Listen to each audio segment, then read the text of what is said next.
السلام علیکم ورحمۃ اللہ وبرکاتہ۔ سوال پوچھا جا رہا ہے، پوچھتے ہیں مفتی صاحب، عید کے دنوں میں کیا نماز مغرب کے بعد بھی قربانی کر سکتے ہیں؟ جی، عید کے دن جو ہیں وہ 3 ہوتے ہیں، اس میں 2 راتیں بھی شامل ہیں۔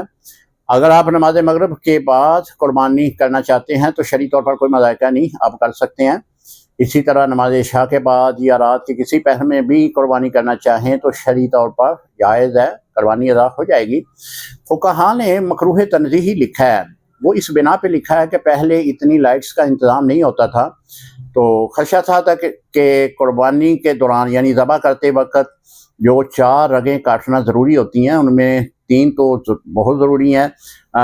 اگر ان میں سے کوئی بھی رگ باقی رہ جائے تو پھر جانور جو ہے وہ حلال نہیں رہتا۔ تو اس بنا پہ کہ اندھیرا ہوتا ہے تو ہو سکتا ہے کہ کوئی مسٹیک ہو جائے، جس کی وجہ سے اس کو مکروہ تنزیہی لکھا گیا ہے۔